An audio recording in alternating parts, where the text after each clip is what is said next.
Hello, humans. Hello, humans. I get that. Okay. Hello, humans. Froze on the beach last night. There's so much fresh water hitting the beach that the sand is completely frozen. What used to be soft sand is now frozen mountains of sand way deep. It doesn't even crack when you walk on it. So there's rumors of woo about. Lots of rumors. That's why you're going to get bored of me.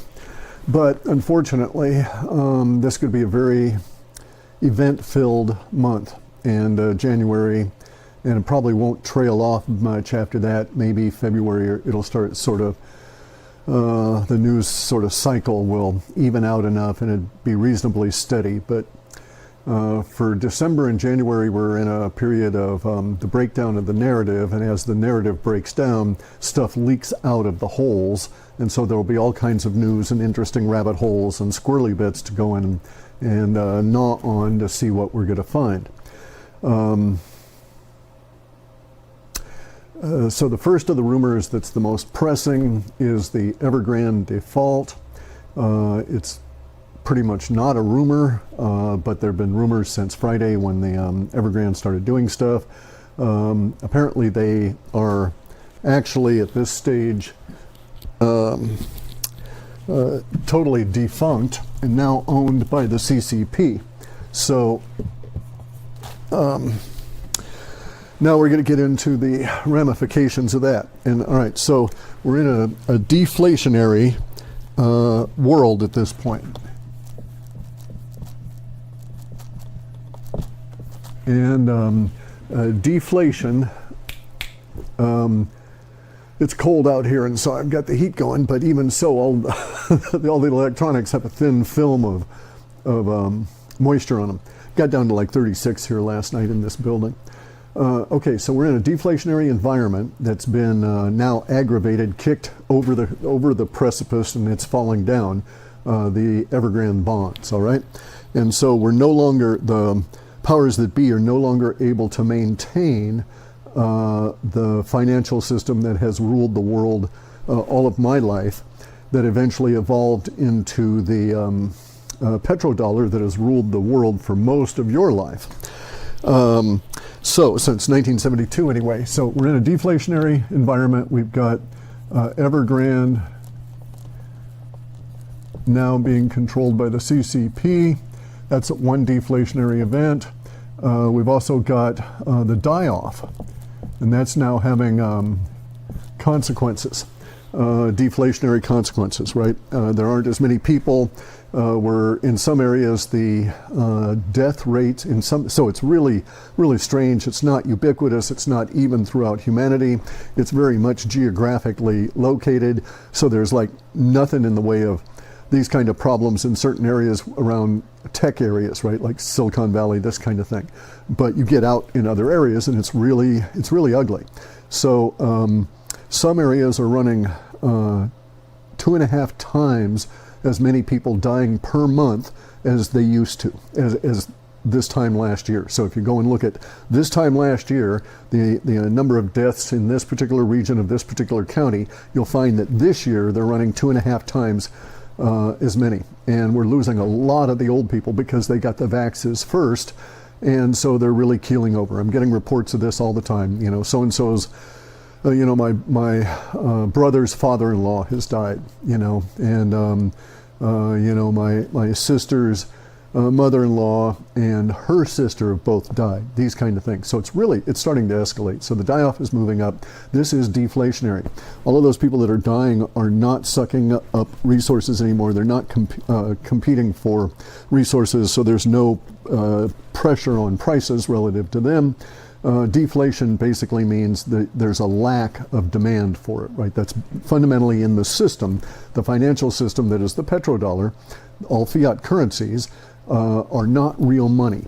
So, all right, so let me stop and say that if we had real money, you have only one form of deflation, and that is that if the money itself changes. If people die off, gold is still gold. And if you're trading gold for horses or whatever, the amount of gold for a horse may vary, but it's going to be not dependent on something that's happening in an outside system, right? And so if you're trading dollars for horses, the dollar value can vary independent of either of the two parties involved in the trade. And so it can be deflationary because it can literally scoop the purchasing power right out from underneath the trade for the horse, right? So if you're trading gold, it's like the guy wants six ounces or whatever it is, or an ounce, based on his estimation of what he can get for that gold elsewhere. Anyway, though, so we're in a deflationary period of time. Deflation basically in a financial system means that there's a weakening of demand, and a consequence of that is falling prices. Now, the central bankers can't have deflation. They strive to maintain 2%. They strive to steal from you 2% of your purchasing value each and every year with their inflation.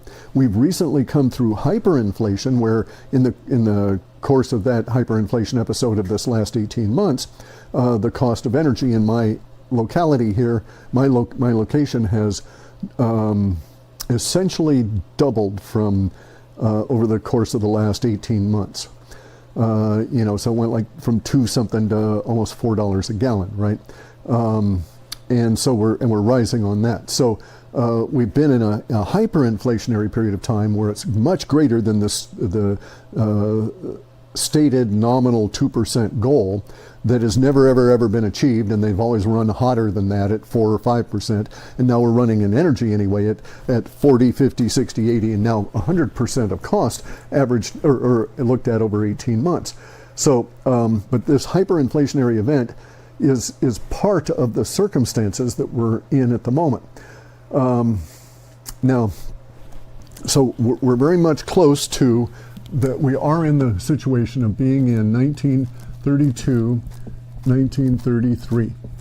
All right, in that period of time, there was a deflationary scare to the central banks that caused Roosevelt and all the other central bankers to freak out, and they consulted with the guys in London, and then their plan was to seize the gold from American citizens, because all of a sudden their dollars were dying relative to gold, and this really freaked them out. Okay, because if the financial system deflates versus solid money, then they basically are dying. Who's going to deal with their system? They have no more power. So all the globalists, led by Roosevelt, seized gold here in the United States. They seized the gold because at that point, gold was legal tender. You could put it in a bank and insure it. So if the bank was robbed, you'd get replacement gold, right? Because you've been paying insurance. There were all kinds of things you could do with gold then that you could not do now, but because of this, they had government had paper records of large amounts of gold in banks that were insured, and they just went and took it. And then they gave you $20 or $22 on the ounce, and then they next week or so they inflated it up to $32 or $33 an ounce, basically, increasing, hyperinflating by 50+%. So now this is what we're facing off here. This right here, they were okay with the die-off. They were figuring that this was okay. They were going to look at this. They knew it was deflationary, but it was a slow deflation that they thought they could deal with.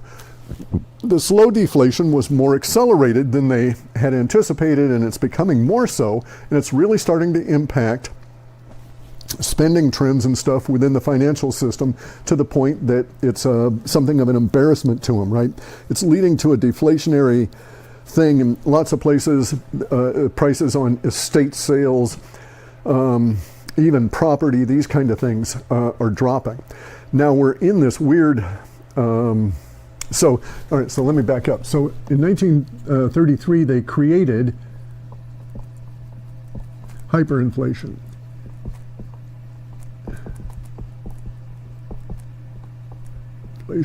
Hyperinflation to try and stave off the death of the dollar then in 1932 because of the poor management. They don't know what they're doing. Central banks are evil and all of this kind of stuff. So anyway, so they did that. And we're here now. We've gone through many waves of this hyperinflation, the rejiggering of the currencies, the petrodollar itself. In the 50s, they took us away from a silverback currency, and they stopped issuing silver notes, which were redeemable. You can go in and get an ounce of silver. So they stopped issuing those in the 50s, so that was arguably another change in the currency. And then in the 70s, we went into the petrodollar, and now we're here with all these digital dollars, and the digital dollars are dying from the combination of effects here, right? We have a natural form of hyperinflation. It's ongoing right now. This hyperinflation comes from resource deprivation. So you can get hyperinflation in prices by hyperinflating the value of, hyperinflating the currency, the digits, thus reducing its purchasing power. You can also get hyperinflation by too many people rushing at buying a limited supply item, where they're going to bid up the price. You know, like in real estate in the golden period of time a few years back, people were bidding multiple times. Many people were putting in bids on houses, and it would be the true seller's market. That's rapidly starting to change now. Anyway, so we've got native hyperinflation on things like rolling equipment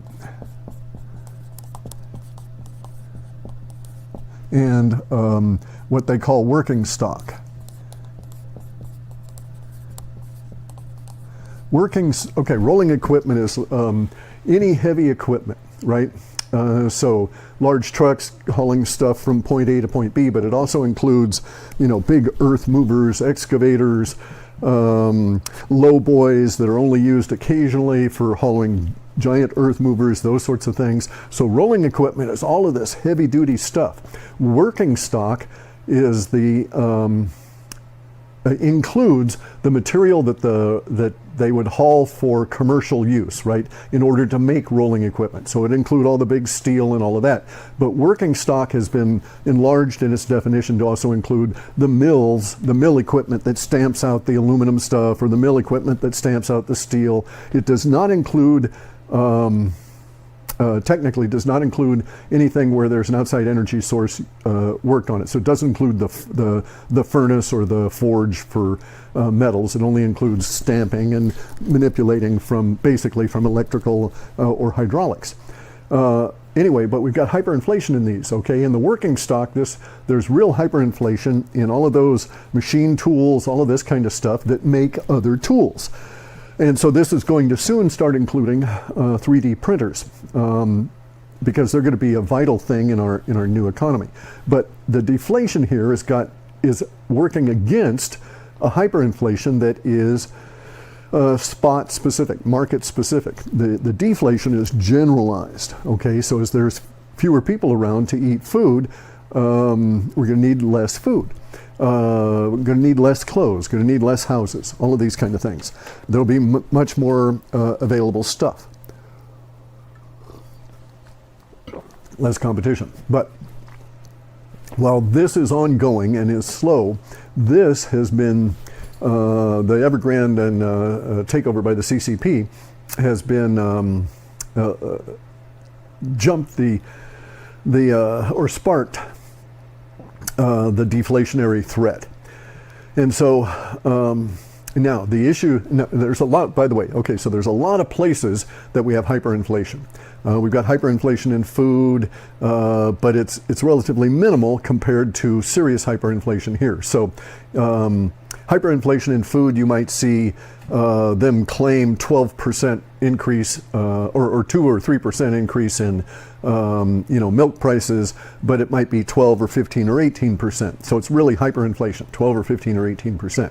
In working stock, on some machine tools, we're looking at 1,300% increase in prices in the last 6 months.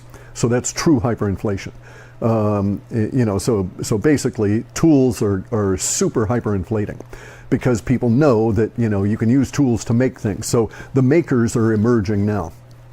All right, so in a general sense, the economy since the 1960s has been subsumed by the financial system that arguably, notionally, was supposed to support it. And in consuming the economy, it has pushed out all of the makers, and it was deliberately done in the 70s. They moved all of our production capacity stuff from the United States over to China, as they did from much of Europe, even moved it out of Latin America, out of South America. They moved production capacity over to China. Like literally, the Chinese came over and bought mills and stuff and had them dismantled and shipped over. We had that happen in Olympia. They bought the old Olympia Brewing Company production lines, and those were disassembled and shipped over to China in the 70s. So it's just this major upheaval as a result of the currency change in 72. Now, it was a result of what the globalists did while they were changing the currency. It was not an organic thing that responded to the currency changing. Again, though, that itself has changed. The nature or the ability of the central banks to control things is gone now. The minute you enter into a giant bond crisis, the central banks are scrambling to save their ass, basically. And this time they will not be able to, because the deflationary trend is juxtaposed against an organic hyperinflationary trend. Their approach, the central bank's approach to deflation, is to create a specific known level of hyperinflation that hyperinflates them out of the danger zone and gives them a little cushion to deal with as the money further degrades over time. They wanted to have a war. They wanted to kill off billions of humans in order that they could get us into this great reset that monster Klaus Schwab says you'll own nothing and be happy, right? They wanted all of this. This was necessary. They didn't get their war. Trump and the self-organizing collective fucked them over. And they didn't get their war. Hillary Clinton was not allowed to destroy Seattle. She wasn't allowed to destroy Austin with nuclear weapons and claim it was the North Koreans at the behest of the Chinese and that we lost the war. So they weren't able to do that. Obama didn't get to take our guns. So all of their plans are really getting fucked up. And now they have to deal with stuff that had been set in motion when they were certain that Hillary Clinton could not lose. So Evergrande's current situation originates from Obama's time, all right? It originates from 2004. And it built up a giant mass of financial instruments that were supposed to be used by the Chinese to seize most of Australia and seize much of a lot of other parts of other countries on a giant bond debacle, not the bond debacle that we've got now, but a different kind that would be relative to the created hyperinflation that they knew they would be able to engineer after Hillary had destroyed a couple of cities in the United States, after Obama had seized all the guns, and the CCP could say they won the war against the United States and our Constitution was no longer valid and we had to live under their rules, and they would have just come on in and invaded. We would be like Australia. We would have no guns to repel them. It would be a terrible situation. But that didn't happen. Okay, so the universe doesn't want that shit to go down. In spite of the fact that the CCP does not grasp this and the globalists don't grasp this. This was their plan. Now, the Evergrande bonds can be expected to have, the bond debacle that Evergrande is in now, that the CCP is in now, is different from what they had anticipated. In the one that they'd anticipated, those people that had taken currencies, loans in essence, would be seized. They would have all their property seized as the value of their efforts, of the borrower failed, the lender would seize the assets. Now we have a situation where the lender's bonds are not being able to be paid. So all the investors are outside of China are fucked. CCP is simply not going to pay them. And they're going to say, they've already been hardening China in restricting access and bringing their people home over the last 4 months, 5 months, in a very accelerated fashion that tells people like myself that they knew this day was coming and they needed to harden things up because they're literally going to use force to navies, armies, that kind of thing, to say, fuck you, we default. All right, to all the foreign investors that had pumped up the Evergrande. Now, this is going to have some consequences that are going to be very far-reaching all over. Some nations may decide to send warships to China because they're so desperate to seize assets from China once the bonds default. But now the CCP will not be able to seize the farmlands and the lands of Australia. If they want it, they're going to have to invade it because they won't have any legal claim to it as they would have in this other scheme, on the other half of the scheme, right? And so the deflation here is going to prompt the remaining central banks, the Chinese Central Bank, the Federal Reserve, the Bank of London, the Vatican Bank, which is shaky. All of these banks are going to have to pump for hyperinflation like you would not believe, because the amount of deflation that we're going to get from the Evergrande debacle. All right. Now this has caught, okay, the action that's going on in the background now has hit cryptocurrency market, and it has caused cryptocurrencies to drop in relative US dollar price notation. Okay, we're not going to say value because the US dollar has no value. It's just a price notation at this point. The US dollar died with the Evergrande. That was basically the CCP and their ability, their willingness to take the US dollar was the only thing last thing that was propping up the petrodollar. The Evergrande dying off means that they can no longer afford to take worthless dollars for anything they do. So the message from the deflationary event that we've got going on now is that we're moving into a world of solid, hard currency. In a solid, hard currency world, everything changes. So in a solid, hard currency world, you would have to give gold to people to get an airplane to go pick up somebody in Haiti and take them to our southern border so that they could sneak over our southern border. In a solid money world, that airplane pilot says, fuck no, I ain't taking that dollar. You got to give me a stack of gold or a couple of slabs of silver. And well, that shit you can't print. And so that does not happen. And so there have been famous examples of this all throughout history. I think it was, I can't remember who the person who uttered the phrase, but it was in a Frenchman back in the days before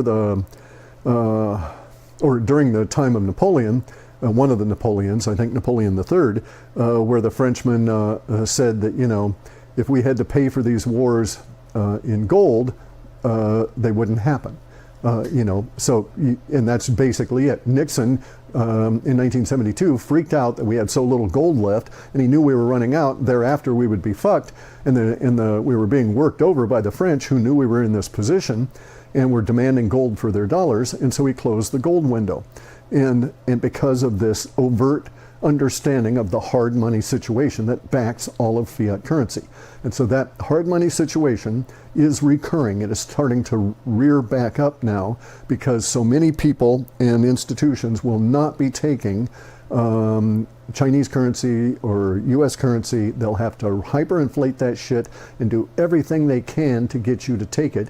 And we're seeing the examples naturally occurring here with basically tool stock, you know, rolling equipment, anything you can make tools with, anything you can make something with,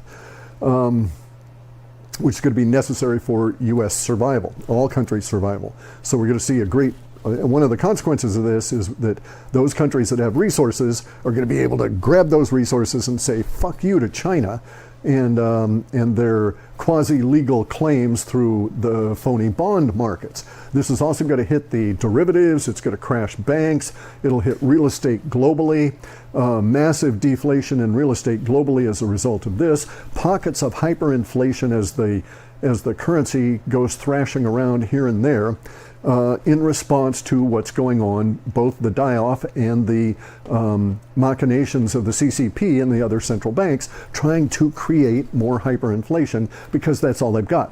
If they can't kill us off in a war and then reset the economy as a result of that, then we're all looking at them as the purchasing power of the dollar drops, as the purchasing power of the yuan of all currencies drops to nothing. We're all looking at the central bank and saying, okay, fuckers, you better open up that vault and give me some of that gold, or, you know, or we're going to come and take it.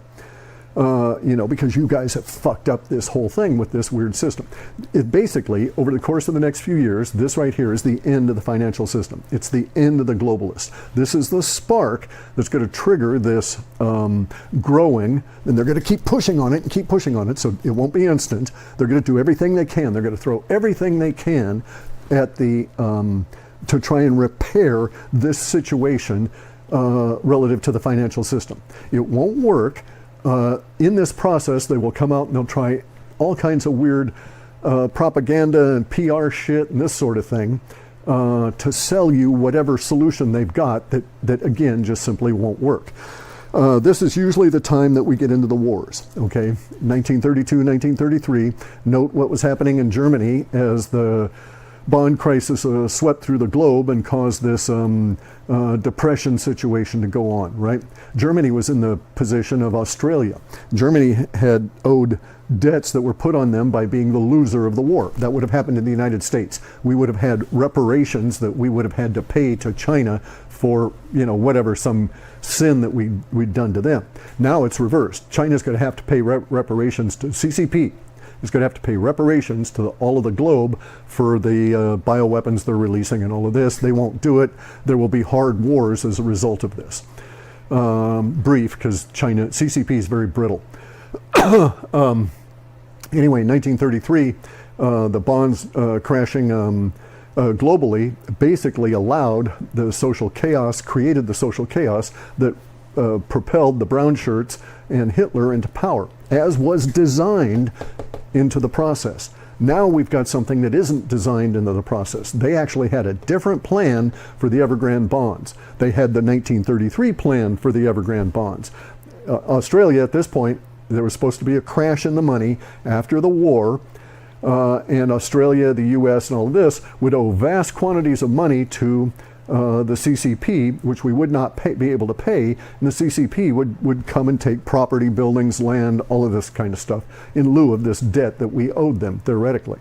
And so now we don't have that. Now instead we have the Evergrande deflation. So the bonds are going to deflate. They're worthless now. Pennies on the dollar, if that. So valuations are going to fall, because who knows what any of this property is worth if there's no bidders for it. It's going to go to roil the Forex market. It's going to create all kinds of chaos in the inter-fiat interchange system. It will, for a brief period of time, cause the same kind of frothiness in cryptos. And then as they start really pumping out the hyperinflation, which might be, maybe they'll really ramp it up 30 days from now. Maybe it'll take 60, but I don't think it'll take 90, right? I don't think we'll go 3 months without the hyperinflation deliberately being pumped out as fast as they can.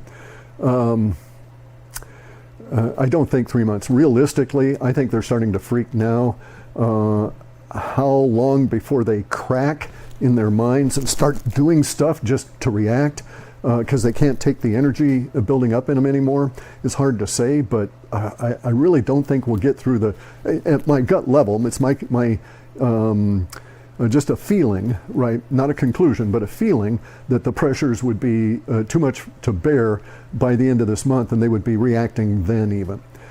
In any event, though, that will kick us off into this period of time where we have weird stuff going on, where we have withdrawals of people back to their native countries. It's going to cause chaos in Europe, because Europe won't be able to support the immigrants that Soros keeps shoving at them anymore. So Germany and all these countries are going to have their currencies crash, the value of everything crash, to the point where they won't be able to put monies towards immigrants. When they try and do it, the native population of the countries are just going to get up and revolt and burn down immigrant villages and assault the governments, all of this kind of stuff, because they will be starving, and then they'll see the government paying all this money to people that are coming in to deliberately distort their culture. So this is that big wave, if you read the reports, of the pushback, right, along with the weather, that's going to be pushing the immigrants out, because it'll just be too cold for them. They won't be able to afford heat. It'll just be really brutal, right? And so lots of Africans are going to die in Europe this year because they won't be able to afford heat. The governments will not be able to afford to keep them heated, and they won't be able to get out of the country because of the breakdown of the transportation system. It's going to just get ugly as shit, guys. And we're there now with the the pop off of the deflation of Evergrande, and also this continuing problem of the die-off.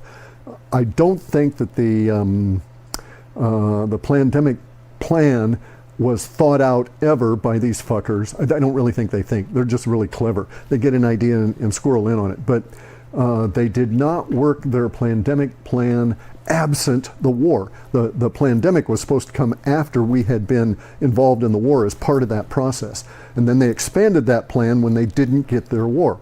And I don't think they anticipated the results of doing that pandemic without the war. Because bear in mind, in 1918, we'd been through World War I. And so we had conditions then that allowed the pandemic to go through and destroy everything and allow them to build back up to the point that we got to 1933 and the hyperinflationary event as a result of their brush with deflation. Now we don't have a war as a prelude to the pandemic. We just got into the pandemic and then they had to go batshit with it. It exposed them. The SOC, the Self-Organizing Collective, engineered much of this and allowed nature to take the rest, so to speak. And we're at that point now where we're going to see the rumors of Wu, that we're going to see the rumors come up out of the Wu. And these rumors are going to dominate us from this point all the way through, probably all the way through next year and the year after. It's just going to be a flurry of stuff coming up out of the Wu as all of these things occur.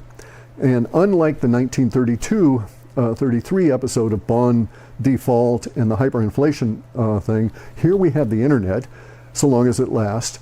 And so we'll have some level of communication about it all, and people will be able to watch it happen in real time. I guess that's it. I hate to do this to you guys with all of these things. We've had, all right, so this is a period of time when the globalists are going to, where foreign investors globally will be really screwed as the knock-on Evergrande starts falling off, because Evergrande is going to pollute all kinds of bonds and derivatives everywhere, and so the roll-on will be going for weeks as various companies react to sudden changes in their bond status and so on. Because a lot of them use bonds as a storage vehicle for money they accumulate along in time. And if the bonds go belly up, then when they go to the banks, they're not worth as much as they used to, so they can't get loans, that sort of thing. Now also the loans, the money they're getting isn't worth much. This will affect cryptos positively. It likely will do so before the end of the month, but there's going to be a lot of roiling in that market as we go forward. This is going to seriously impact the Catholic Church, Vatican. It's going to impact the Vatican from that point on. I'll say that, the organization.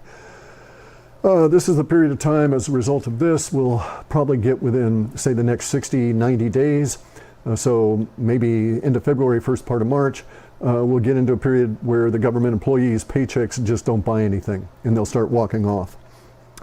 We're going to see the breakdown of the university system. A lot of them are holding supposed value in bonds and paper assets that are going to die off as a result of the deflationary, the die-off, and the Evergrande. Bear in mind, a lot of the older people that have been killed off by the vax were investors. They had retirement money that they kept rolling over in bonds and this sort of thing. And so even that is impacting even that aspect of the die-off is impacting the financial system and the exacerbating the problem with Evergrande. There's going to be fewer people out trying to buy the worthless bonds. And that includes the university system. They're not going to be buying any more. Okay, so one last note here on supplements, especially chaga. Don't be so concerned about the manufacturers listing on chaga, specifically chaga for daily amounts. The issue is that there are some people that have predefined pre-existing conditions, and if you get in certain amounts of minerals and stuff, these individuals will develop kidney stones. And it had been associated with chaga because people that took chaga drank it, would drink it for trying to get relief from other issues, and would not unknowingly build up kidney stones because chaga is so rich in vitamins and minerals. Thus, there have been attempts by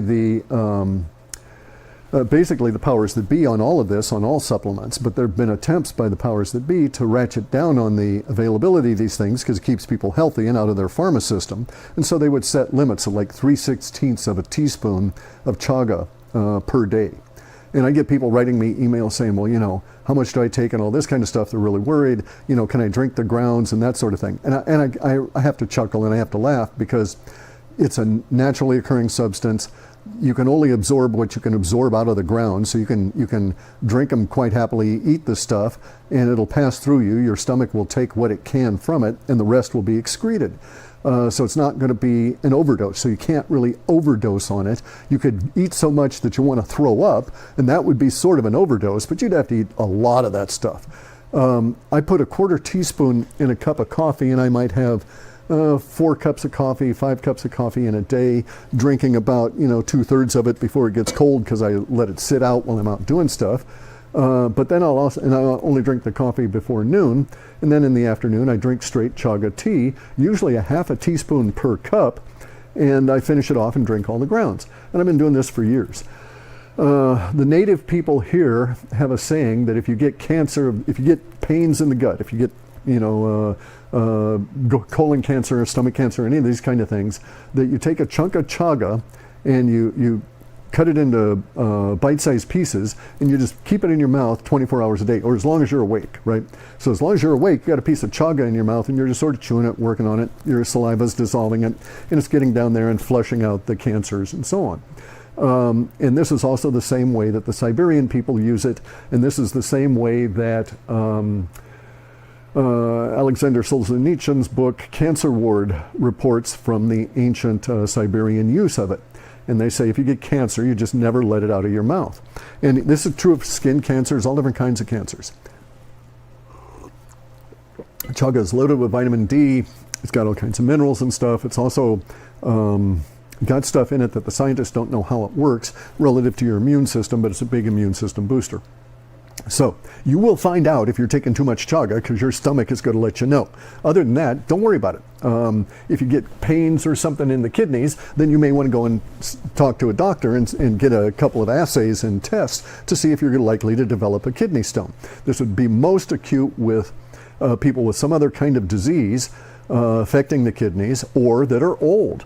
And so if you're in your 70s and you're getting pains from drinking too much chaga, you may want to back off and go and see if you're actually developing a kidney stone, right? But it's highly unlikely that the chaga is actually inducing it, because the chaga is basically just feeding in a condition that you've already got, and wherever you got those minerals from, you would still develop that kidney stone. Okay, so sorry about doing these so frequently, but that's going to be the flow of this month. I'll leave that for another time. And anyway, so take what steps you may at this point ahead of the events that are going to be hitting us as a result of the CCP taking over Evergrande, because the CCP is not going to pay the bonds. They're going to make the people inside the country whole, in the sense that they may slack off and not demand as much money out of them, but they're certainly not going to pay any of the foreign investors. And this will lead to some ugly stuff, basically. So anyway, fun times, people. So we'll see you.